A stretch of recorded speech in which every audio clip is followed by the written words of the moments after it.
les avocats qui instruisent les dossiers. Celui qui instruit le dossier, surtout en matière criminelle, c'est le juge d'instruction. C'est le juge d'instruction qui souvent a beaucoup de dossiers. Ce n'est pas les avocats. Les avocats en matière criminelle, nous arrivons au bout de chaîne. Et justement, je souhaite pouvoir en parler, nous arrivons au bout de chaîne. Lorsque l'enquête préliminaire a eu lieu, lorsque l'ordonnance de renvoi a eu lieu, c'est à ce moment que nous intervenons à la phase de jugement. Donc, ça ne peut pas être le fait des avocats. Voilà, ça ne peut pas être le fait des avocats. Sur la question, ça me permet de faire le lien avec la question du nombre insuffisant d'avocats, qui est un reproche qui nous est fait. Madame Débat, moi, je vous disais que le CAPA, c'était un diplôme universitaire jusqu'en 2019. Jusqu'en 2019, l'université qui faisait passer l'examen a permis le recrutement de 550 avocats.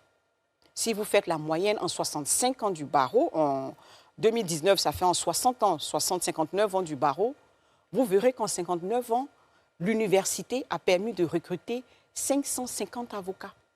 L'université, ce n'est pas le barreau qui organisait.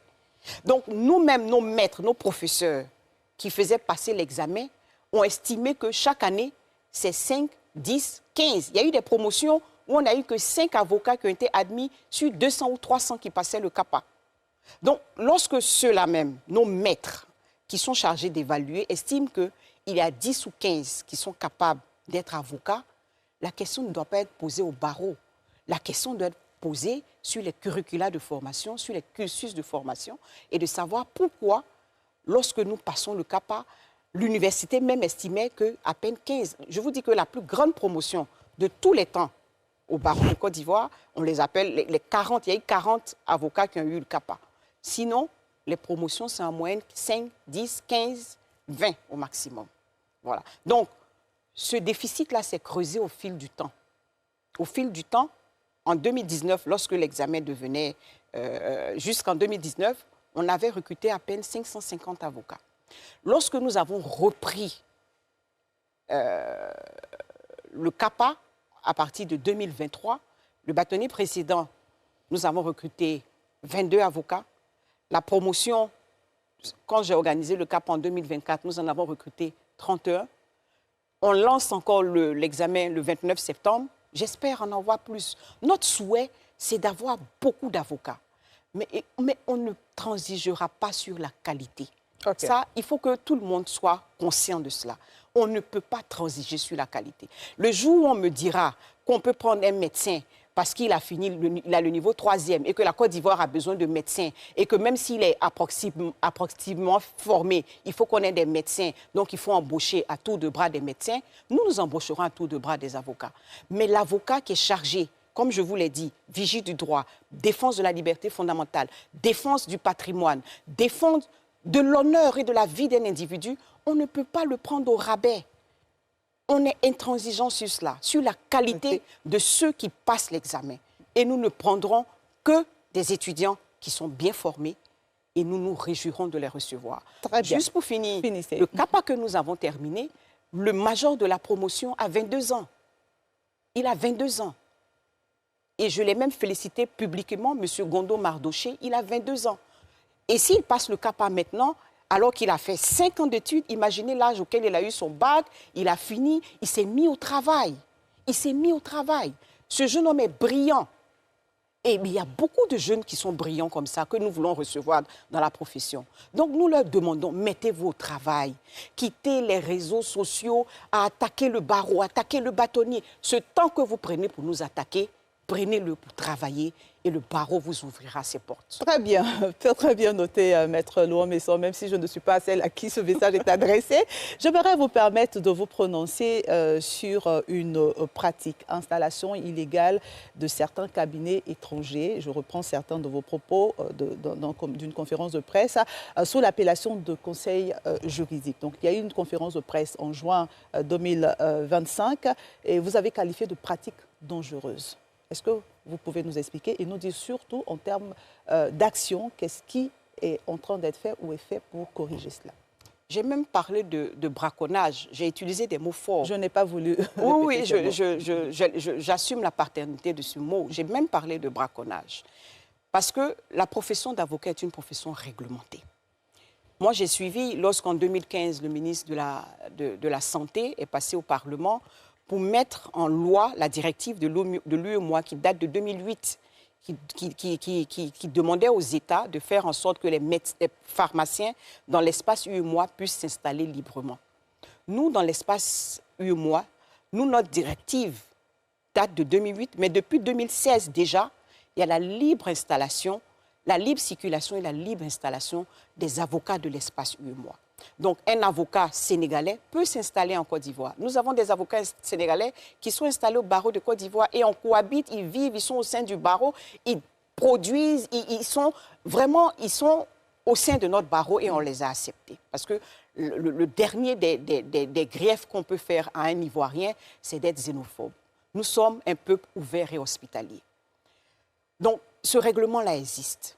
Et si vous voulez vous s'installer en Côte d'Ivoire, il faut être d'une des nationalités de l'espace UEMOA.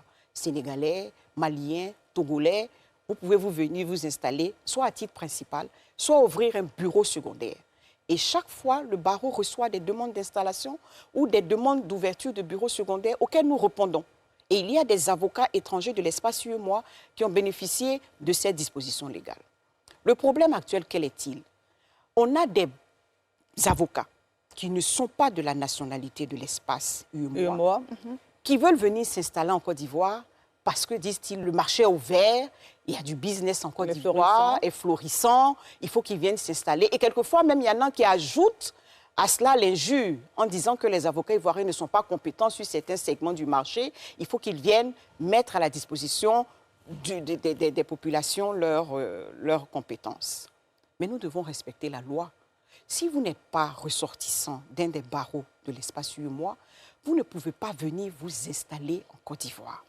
Vous pouvez venir, par exemple, si nous prenons le barreau de Paris, en fonction des accords de coopération judiciaire, ils peuvent venir plaider, traiter un dossier et repartir. Moi aussi, je peux aller à Paris, traiter un dossier et revenir en Côte d'Ivoire. Okay. Mais je ne peux pas aller m'installer à Paris. Je ne peux pas. Et je ne peux pas quitter le barreau de Paris, venir m'installer en Côte d'Ivoire et user de subterfuge juridique. Alors, quel est le subterfuge juridique? Ils utilisent ce que nous estimons être un cheval de Troie. Ils passent par le conseil juridique. C'est-à-dire, il est avocat au barreau de Paris, avocat au barreau de Guinée, avocat au barreau d'un pays non membre de l'UEMOA, et il annonce sur ses plateformes ou sur ses réseaux, j'ouvre un bureau en Côte d'Ivoire. Mais il s'associe avec un conseil juridique local. Puisqu'en Côte d'Ivoire, on a l'avocat qui a le monopole de la postulation. Seul l'avocat peut aller devant les tribunaux, mais également qui fait du conseil. Et à côté de cela, on a le conseil juridique qui est créé par décret de 1996. Il peut faire du conseil juridique. Donc, ils viennent, ils s'associent à un conseil juridique local et ils disent, moi, à Abidjan, je ne fais pas de la postulation, je ne vais pas devant les tribunaux. Je ne fais que du conseil. Et donc, sur leur plateforme, ils disent, à Abidjan, je suis conseil, à Paris, je suis avocat.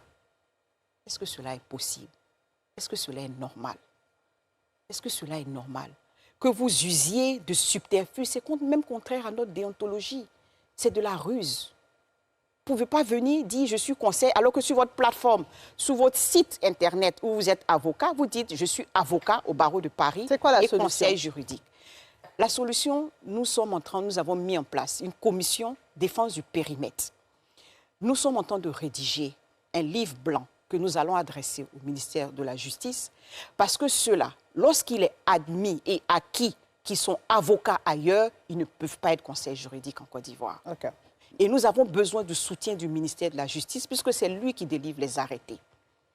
Nous sommes en train de rédiger ce livre blanc qui va être bientôt fini, que nous allons déposer sur la table du ministère de la Justice. Pour lui dire ce que nous demandons en réalité, ce n'est pas du protectionnisme, ce n'est pas du corporatisme, c'est le respect de la loi.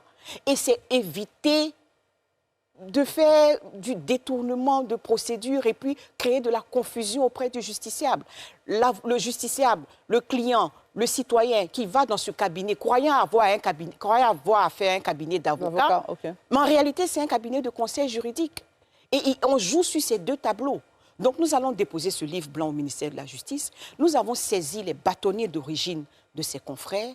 Nous les avons saisis avant les vacances judiciaires. Et dès la reprise en octobre, nous allons accélérer Les actions. les actions. Mais ce que je voudrais vraiment dire... Très rapidement. Rapidement, parce que beaucoup de gens ne comprennent pas exactement les problèmes et les problématiques, et ils ont vite fait de dire, c'est du corporatisme, ils ne sont pas un homme suffisant, en plus ils empêchent ceux qui veulent rentrer de venir. Ce n'est pas comme ça. On est dans un état de droit. Force doit rester à la loi.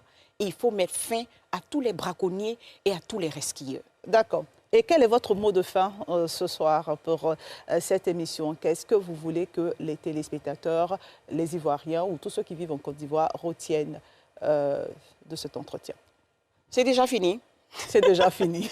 Voilà. Le temps passe très vite, sur ce plateau. Mon mot de fin, je voudrais me réjouir de ce que les uns et les autres aient perçu l'importance d'un avocat.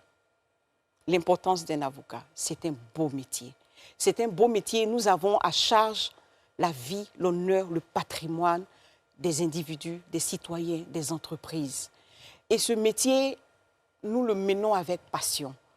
Et nous le menons avec la force de nos convictions. Et je voudrais que chacun des Ivoiriens sache qu'ils pourront compter sur le barreau de Côte d'Ivoire, qu'ils pourront compter sur l'ordre des avocats de Côte d'Ivoire pour les accompagner dans tous les aspects de leur vie. Nous sommes là.